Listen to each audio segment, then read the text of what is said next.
do, see if I can't flip the camera around. This screen on my recording phone doesn't look too well anymore, so I have to use my pen because it's for some reason works.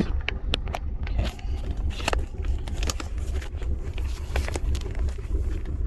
Let's see if I can't get you. Where's my camera at? Up there. Okay. So, in order to get going, I'll have to brake here. We're on a hill, so we gotta give it gas a little bit just to get it to go.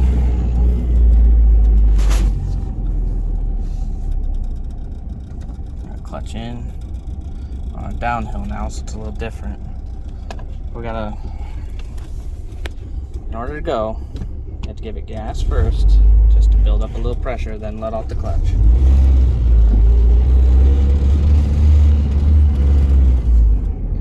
And it's, so for those of you who've never driven a manual before, there's this thing called the friction zone. Your vehicle will start to pull forward. See right there. You know, watch. So I'm on a downhill. See how I'm rolling backwards? I'll pull that clutch out slightly and it stops and starts to go forward. That's your friction zone. You want to sit in that, build your pressure on your gas pedal, and then slowly let out of the clutch. I'll give you another example of that here. So I'm going to do it down here. So you're going to slowly let out of the clutch. It's going to grab, give it gas, then bring yourself off the clutch.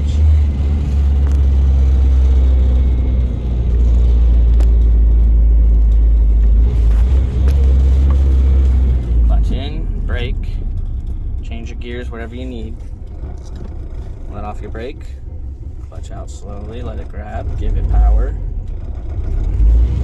and then let off completely. When it gets to grab, let off. Clutch in for your turn or your braking point. It's right here for me is a turn and a braking point. Hit your brake so you stop. Clutch out till it grabs. Give it gas. Let out and go. Just like that. I realize I am in fact driving and recording at the same time, which is not safe, but I'm in an empty school parking lot giving the practice I need to relearn how to drive stick.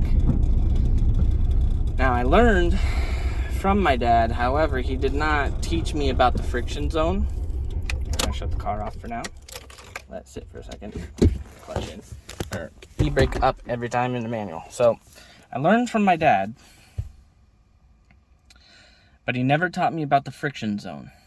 Then when I got a motorcycle, my roommate taught me how to ride motorcycle. He never showed me about the friction zone. So I burnt the starter out on my first bike, which I can show you at the house if you guys are curious. It's his bike now, but it was my first motorcycle. I burnt the starter up on it, but it would still start. It just sounds like a blender every time it tries to start. And I burnt that out, kind of. It still works. And I didn't know, he didn't explain to me nothing about the friction zone. He said, let out the clutch, give it gas, it'll go. And I was doing that, and I kept stalling out. And I'm like, man, this isn't right. That can't be how it goes, right? So I did some research online. I found a video. A guy was teaching people how to ride motorcycles. And he said, there's this thing called the friction zone.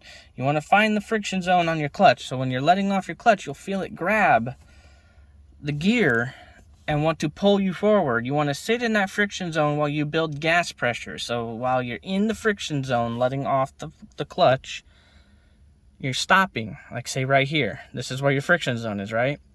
And in synchronization to that, you're going to start to press your gas a little, or you're going to twist your knob on your throttle knob on your bike, right?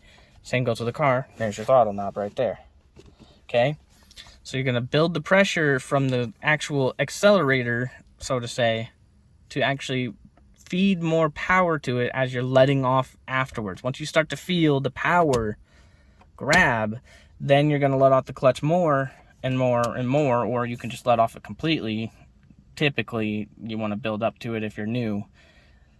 So you want to let off it completely, and once you let off of it completely, the car will go. When you need to change gears after that, you don't need to worry about it. You're already in motion. You already have back power. So long as you change your gears within the right RPM ratios, you've already got the power you need to change your gears. So you don't have to let off it as slow. So it's one of those situations where, you know, you press your gas, you shift your gear, right? So you let off the gas, foot's off the gas, you clutch in, change your gear, and then since you're already in power, you can more or less just switch foots quickly, you know, just like that. You know, you're giving it gas while letting off the clutch. Just about that fast too. You can, once you already got the power up, you can just like that.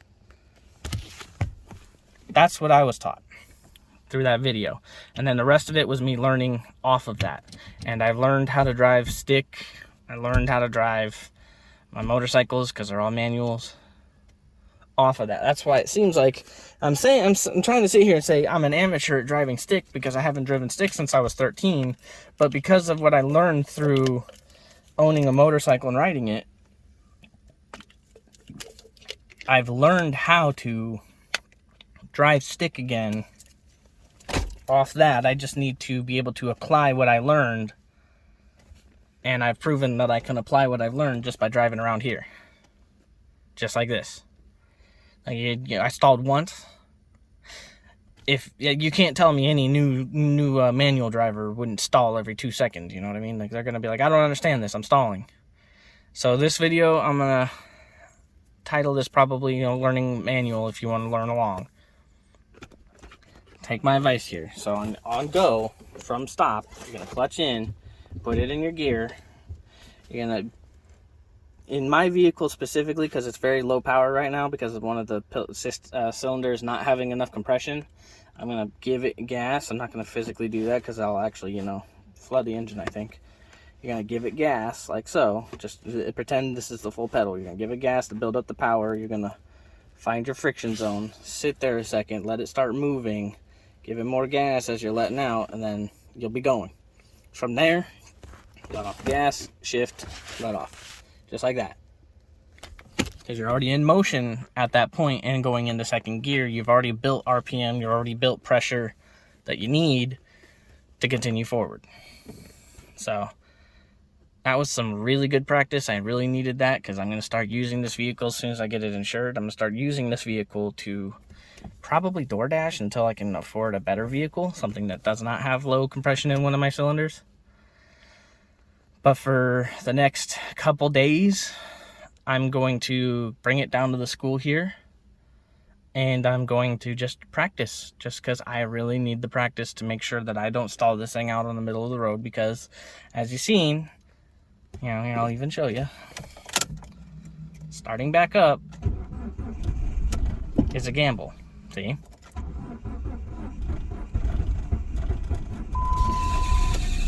We got to start back up this time, but next time might not be as lucky. Yeah, student driver.